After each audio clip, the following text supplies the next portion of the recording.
From LinkedIn News, I'm Leah Smart, host of Everyday Better, an award-winning podcast dedicated to personal development. Join me every week for captivating stories and research to find more fulfillment in your work and personal life. Listen to Everyday Better on the LinkedIn Podcast Network, Apple Podcasts, or wherever you get your podcasts. From LinkedIn News, I'm Jessie Hempel, host of the Hello Monday podcast. Start your week with the Hello Monday podcast. We'll navigate career pivots. We'll learn where happiness fits in. Listen to Hello Monday with me, Jessie Hempel, on the LinkedIn Podcast Network or wherever you get your podcasts. Hello, my friend, and welcome to another episode of Negotiate Anything. Thanks for spending time with us today. It's listeners like you in 181 different countries that have made Negotiate Anything the most popular negotiation and conflict resolution podcast in the world. I'm your host, Kwame Christian. I'm a business lawyer, mediator, professor, and the director of the American Negotiation Institute. Before we get started, I have two quick questions for you. Is negotiation a critical part of what you do? Do you need to resolve conflict and persuade at work? If you answered yes to both of those questions, visit our website to learn more about our negotiation workshops. We've traveled the country working with professionals just like you, and we'd love to have the opportunity to work with you too. Check out the link in the description to learn more. Mike, thanks for joining us today. Hey, Kwame, thanks for having me. Very happy to be here. Yeah, it's a pleasure to have you. So how about you start us off by telling us a little bit about yourself and what you do? Absolutely. So, again, my name is Mike. I've been in retail and B2C sales for the past 13 or so years, and I am currently a regional sales manager for Equinox. I coach and manage high-performing sales teams in Westchester, Connecticut, and Long Island, based out of New York. Got into negotiation after I became a sales manager, and I found that when I was reading about negotiation, there were many, many similarities between what I learned in sales and what I was learning about negotiation. So there were a lot of, again, similar themes, but really the one that piqued my interest the most was this whole concept called saving face.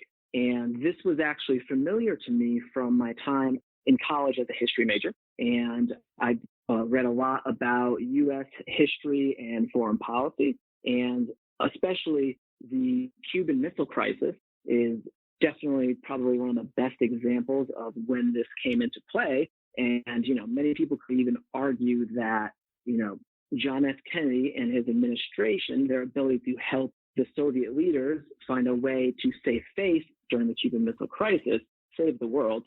So when I started seeing this in negotiation literature and in sales literature, it was definitely a little bit familiar, but also still very interesting to me to learn more about. But my struggle kind of in that was, even though you could find this topic everywhere, you never can really find any detail. I had a very hard time finding exactly what it meant. I'm kind of a very curious person, and when I get into things, I want to know every single facet, but there was really nowhere to find every single facet. So I started reading more into social psychology and sociology, and I finally did find specific information and description of what the whole theory of face is. And basically, after reading more about that and other topics in social influence psychology, I started a blog called Saving Face to share the insights that I've learned. This is fantastic. And Mike, I've said it to you about 5 times, but I think the fact that I haven't had anybody come on and talk about saving face, I don't think that term has been used in the 150 plus episodes that the show's been on. I think that's one of my greatest oversights. So we are so excited to have you here to rescue us in this way. And so when it comes to saving face, the 3 things that we're going to talk about, first of all, what does this mean? Because for the majority of people, they don't know what this means. And then for those who do, they just scratch the surface. And so just getting a great operational definition and some examples would be helpful. So then we're going to shift into when saving face comes into play in negotiation. And then we're going to wrap up by talking about how we can help the other side to save face as we advance our strategies and utilize various tactics during the negotiation. So when it comes to face, can you just give us a simple definition to get us started? Sure. The original concept of face that was pioneered by Irving Goffman is what he calls the ritualistic claiming of positive social value by participants in an interaction. So what this basically means is that when we interact, we are constantly adjusting our verbal and nonverbal behaviors to protect or maintain our feelings of honor, pride, and dignity, and also to avoid feelings of embarrassment, shame, or inferiority. I love that. It's almost like you have a blog about this or something. That was a great synopsis. And I love the example you gave about Kennedy and Khrushchev. Can you give a little bit more detail on that for those who are not familiar? Yes. So in 1962, actually in October 1962, the Kennedy administration discovered that there were Russian missiles, nuclear missiles placed in Cuba. And of course, it created a crisis because that was considered a, unacceptable strategic threat in the Cold War, because now, the Soviet Union had missiles located just off the United States in what was then the hostile country of Cuba. So the question really became, how do we defuse this situation? How do we get the Soviet Union to remove these missiles? Because otherwise, if the United States could not get the Soviet Union to remove these missiles, they would have to attack Cuba. The fear there was that there was a very high probability that if we did attack Cuba, there would be an escalation that could and probably would, unfortunately, lead to a full-scale nuclear war between the United States and the Soviet Union. So in their crisis management over the span of 13 days, there's actually an amazing book by Robert F. Kennedy called 13 Days, a memoir of the Cuban Missile Crisis. And he talks about how John F. Kennedy and the top members of his administration managed the crisis. And ultimately, really, the whole theme of the crisis management was helping the Soviet leaders save face. They were greatly afraid that if the Soviet leaders, including Soviet Chairman Khrushchev, felt that they were backed into a corner, or if they had to lose face on the world stage, that they would, of course, not do so. And they would even go to the lengths of launching nuclear missiles to avoid that. So how did they steer out of this crisis? Well, first they chose to do a blockade of Cuba instead of an attack. And in the communication with the Soviet leaders, John F. Kennedy and Chairman Khrushchev were sending letters back and forth. And what that's happening at one point is Chairman Khrushchev sent a letter that was kind of softer and did not have as many hard demands that the United States could not meet. And then right after that, though, curiously, he sent a very hard, very aggressive letter with demands that the United States definitely could not meet.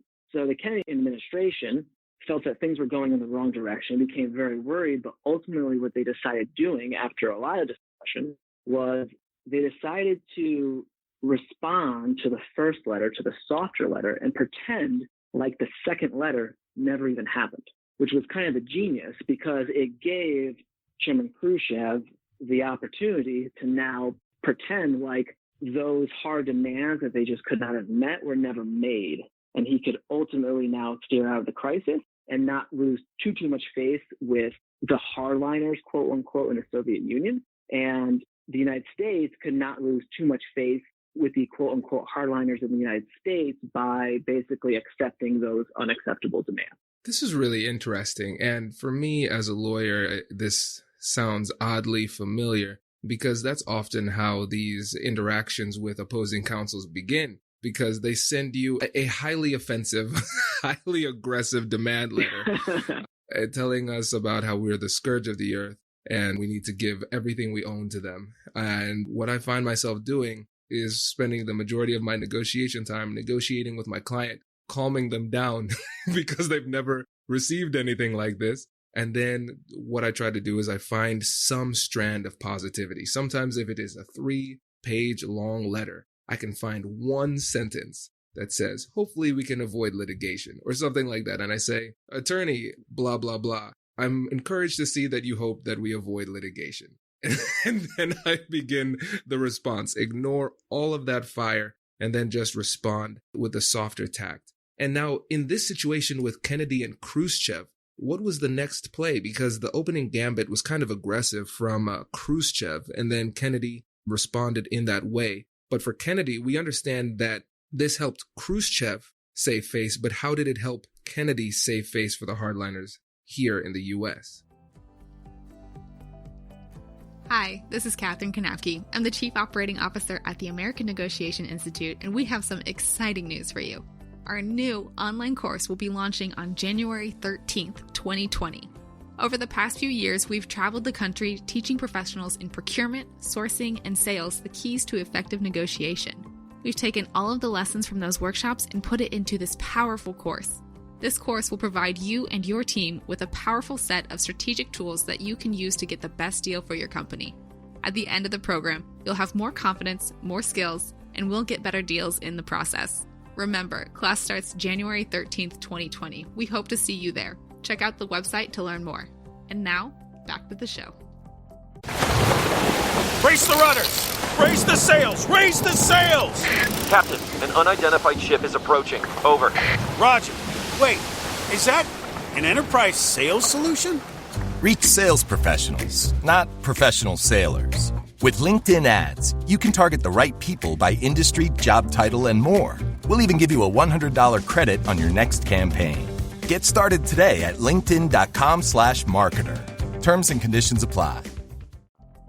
So what it did was, by responding to the quote-unquote softer letter, the demand that really Kennedy couldn't accept, at least publicly, was the removal, in exchange for the removal of missiles from Cuba. Khrushchev wanted the United States to remove missiles from Turkey. And that was something that he demanded in the letter. And that was not something the United States, at least at this point in the crisis, was publicly willing to do. So they basically responded to the softer letter and accepted the other demand of the Soviet Union to basically guarantee that the United States going forward would not attack Cuba. So two things ended up happening. The United States agreed that they would not attack Cuba in the future if they removed the missiles. So Chairman Khrushchev was able to go back to the hardliners and go back to his constituents and say, look, out of all of this, I got a guarantee from the United States that did not exist before that they will not attack Cuba. Look at me, I'm a winner. But then John F. Kennedy did not have to at least say publicly that I'm going to remove missiles from Turkey. But what ended up happening, we found out later, is that the missiles were removed from Turkey. So when Robert Kennedy met with Soviet Ambassador Dobrynin, he agreed that the United States would remove the missiles from Turkey if the crisis could be resolved. It just couldn't be something that was announced publicly. So I think it's really interesting that two lessons that you see in this crisis and a lot of other crises when faith is involved is there's kind of that aspect of having selective hearing. You really have to only respond to what you think it will be constructive for us to respond to. But then also in a lot of these, maybe not so much everyday negotiation, but a lot of these negotiations that involve foreign policy and diplomacy, there's a lot of secrecy. There's a lot of things that happen that are announced, and there's a lot of things that happen that are unannounced. And usually when they're unannounced, it's because someone would lose too much face if it was known that they agreed to that, if it was known publicly that they agreed to it. That's really interesting. And I think there are some corollaries that can be made in the business world too. Because sometimes you might be in a deal and you are pushing the other side and they say, listen, we can't go beyond this number because if we do, then it might get out and it could impact our future negotiations or something to that effect. And that's where you often see non-disclosure agreements coming in, confidentiality agreements, where they say, okay, well, we might be willing to go beyond this number as long as everybody in this negotiation is willing to keep quiet about it and sign this agreement saying that they're going to keep quiet about it. And so that is a way that you can take that foreign policy example and bring it to the business world, because there are certain parts that would be announced and other parts that would be unannounced, like you mentioned earlier. And one of the things you mentioned as we were prepping for this was politeness theory. Tell us a little bit more about that. Yes. So politeness theory is something that was developed by two social scientists named Brown and Levinson. And this happened about 20 or so years after Goffman released his original face theory. And politeness theory looked at it a little bit differently, building on Goffman, but they basically broke it down into two specific types of face. And the first type of face is called positive face. So the positive face is a little bit similar to the Goffman definition of face. And it stands for that we all have the universal desire for approval, for liking, and for solidarity with others. So we want ourselves and our version of self that we're presenting to others to be approved of in a positive way. The second type, which is a little bit different from where Goffman went, is called negative face. And negative face is the universal desire to be unimpeded at any given moment and also to not be imposed upon by other people. That's really, really, really interesting. And I like the bifurcated approach to face because I think it gives a little bit more of a practical view on it. Because it's not just like you said earlier, I think when you were referring to Goffman's approach where it's about the respect and the honor, but also it's the liberty, the need for liberty, that quintessential American value, if you will. And you see it in the business world, you see it in our personal lives and everything.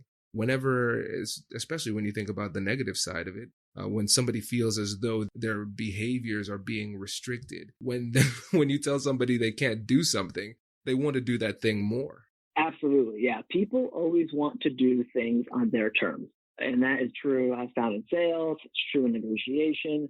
And it's interesting, too, because one of the things that I think makes like face theory so impactful is that it relates to so much other social psychology. So one of the biggest, theories in social psychology is this whole concept of reactance, where it's almost like the same thing as a negative face, where people want to have their freedom respected. And anytime they feel that someone is trying to restrict it, they push back in the opposite direction. So it's just really interesting how it all comes together. Absolutely. Let's move on to negotiations in particular. Let's just make that full transition. So when we're having that negotiation from beginning to end, where are the places where you're seeing face have the most impact? In my opinion, I would say the two places that face would have the most impact, although definitely it's present throughout the negotiations, is really in the beginning. And that's where you see a lot of positive face work. There needs to be a little bit of rapport building. There needs to be a little bit of connection, a little bit of trust building.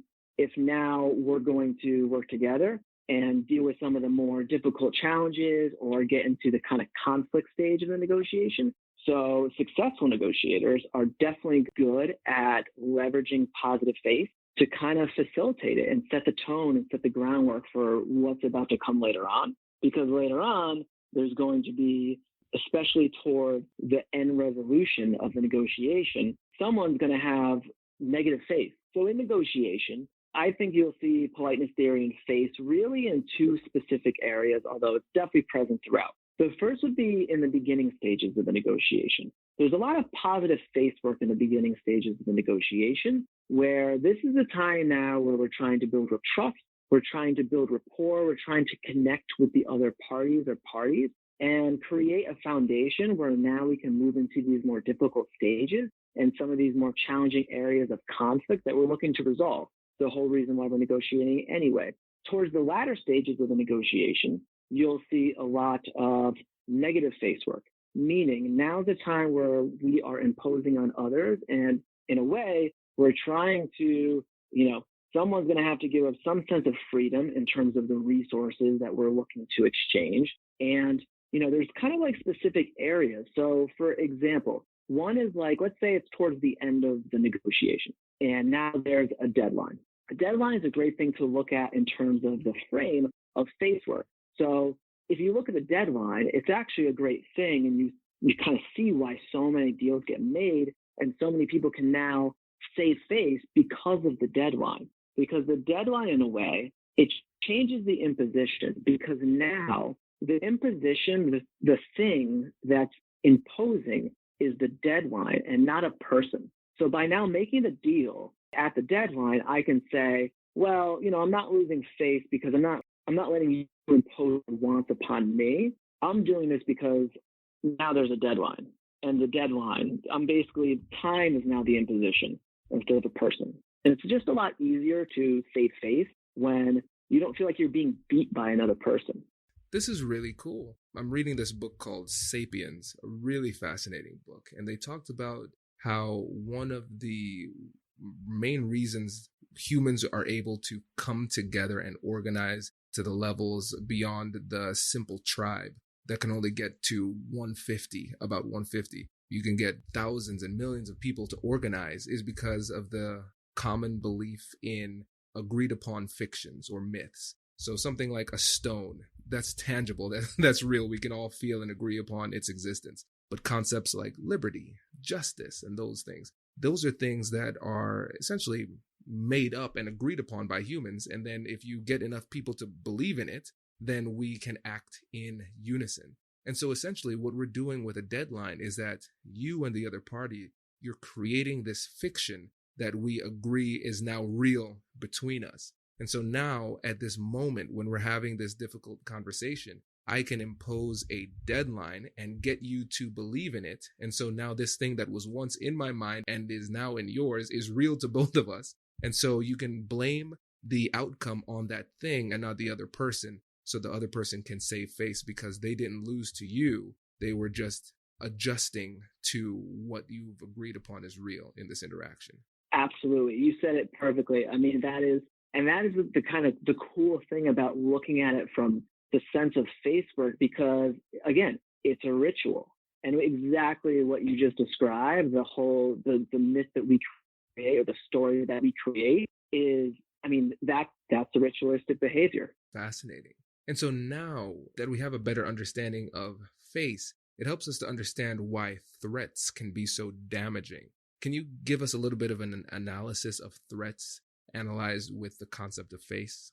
Yes, so threats could be very damaging because of two reasons. One, because of the way they're made, and two, because a threat by its very essence now is harming our sense of negative face.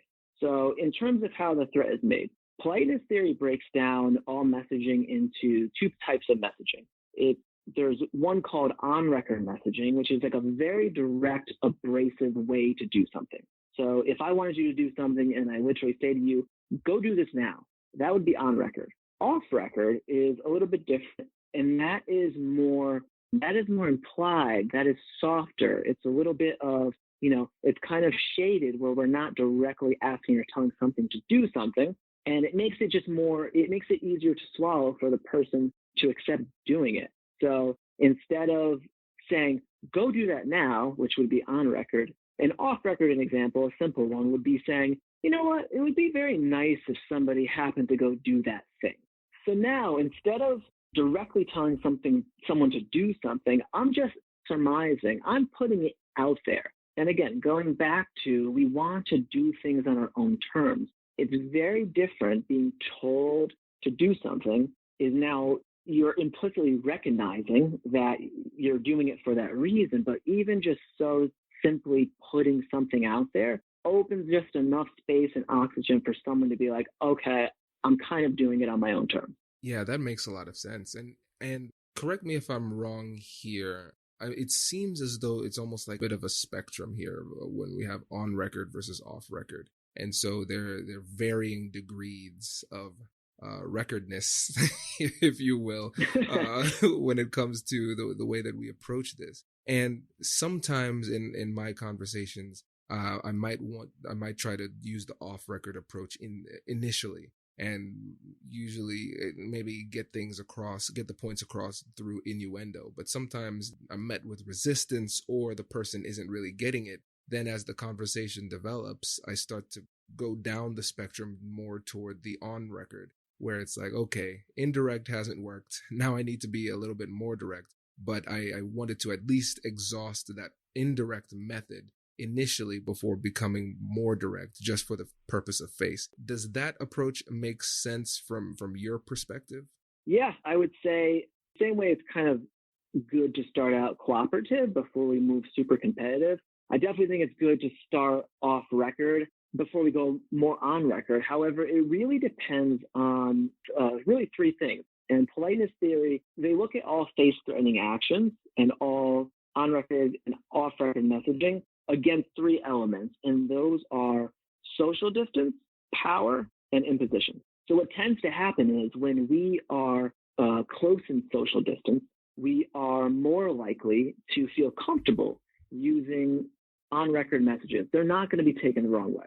When we are, in terms of power, when we are on the I guess, more attractive side of the power spectrum where we have the power, we are definitely more comfortable using direct on-record messages. Like a boss can tell their subordinate just to do something. They don't have to dress it up. But the subordinate, if they're asking their boss or giving an opinion or feedback, it's going to be very dressed up.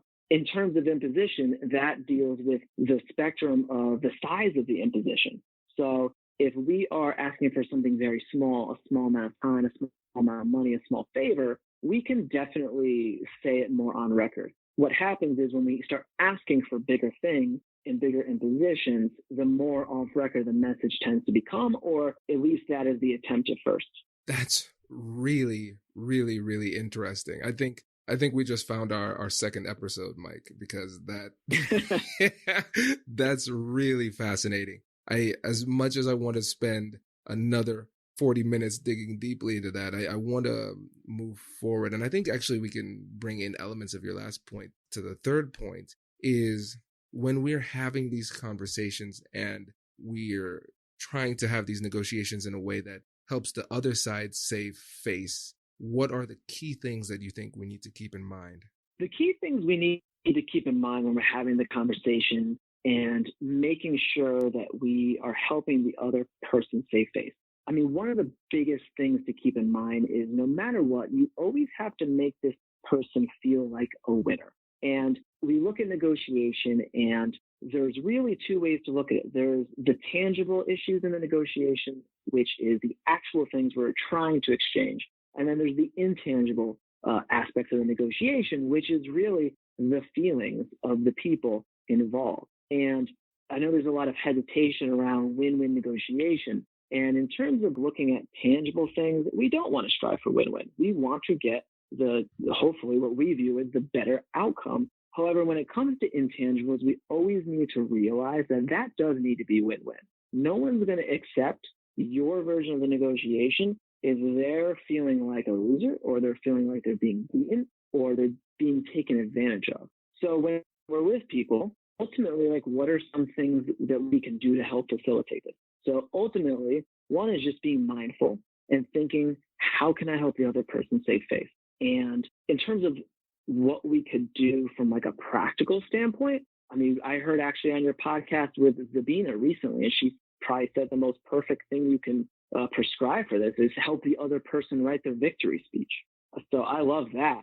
But in the interaction, something you can do is going back to kind of Kennedy and Khrushchev and our discussion earlier is having selective hearing. You want to really try to actively latch on to the things that are going to be constructive, or at least kind of avoid or disregard or not latch on to the things that are going to be unconstructive, because sometimes we could be the victims of our own selves and we can say things we don't really mean or pretend we want things we don't really want for a variety of different reasons. And then the problem is once the other person latches onto that and recognizes it, now we have to stand behind it. So consistency is such a big part of this, and realizing that people can fall victim to their own consistency is definitely something that we want to make sure we're kind of managing. And I think that if we can realize that if we help people be consistent in the way that we think they truly want to be, we're going to get better outcomes for ourselves, and we're going to get better outcomes for them. Right. And so it sounds as though when it comes to the outcome, like you said, we don't necessarily want it to be win-win in a substantive sense, but they need to at least feel like a winner. It seems as though we want to get a substantive win for ourselves all the time, because we engage in these conversations in order to meet our needs, but we can emotionally make it so that the other side feels as though it was a win-win. We always want to make them feel as though they left this as a winner. And I think that is a magical distinction that can help a lot of people when they're having these conversations. And now, one of the things that I know some of the hard-nosed negotiators are going to be saying, I want to address their needs too, is when do we cross that line where we're being too nice, where we are being too friendly, too complimentary, almost to the point of coddling, where it could almost encourage the other side to push back? And yeah, this can definitely be a concern or a hesitation. Too often we fall victim to politeness in itself because we're so socially conditioned to be polite, especially in regards to not wanting to impose on other people, that what happens is I think we are not vocal enough about our wants and our needs out of this inherent fear of imposing on the other party. I also think that we should realize that it's okay for us to make impositions that are of a fairly large size. But I think what then happens is if we can be more mindful, so we don't need to be afraid of making these impositions. We should be very vocal and confident about going after what it is we want, so long as we're mindful that the other party, one, wants to be recognized, and as we would, in that they want to be a winner too. And number two, they have their own wants and needs that want to be respected, recognized, and fulfilled. But however, we kind of have to put that aside and just realize that that's something that we can acknowledge and respect, but we do not have to prioritize the other side. We can still prioritize ourselves. Yeah, and the responsibility is on us to protect ourselves in these difficult conversations. And I think that's something that we always need to make sure we keep in mind. We need to be unashamed when we move forward and try to get what it is that we want and need out of these conversations. And now we are coming up on time, so I want to be respectful of the listeners' time. But Mike, this has been fantastic. I appreciate this. Before you go, can you let the listeners know how they can keep in touch with you? Yep, absolutely. So you can definitely find me on LinkedIn. And then also, if you'd want to subscribe to my blog and learn more about faith and how it affects all of our interactions with others, you can follow the blog at savingfaith.blog. Fantastic. Yes, listeners, check that out. There'll be a link in the description for that blog, because that's how I discovered you, Mike. This was great. And I will offer some friendly peer pressure here now. When the book comes out, please book me for your tour, your promotional tour, because we'd love to have you back for that one. Absolutely. My pleasure. Perfect. All right, my friend. Hey, thanks for listening to this episode. If you're liking what you're hearing, please leave a review and subscribe, and tell your friends. Our goal is to help as many people as possible, and when you leave reviews, it makes it easier for people to find us in the searches. Thanks again for being a listener. I'll catch you in the next one.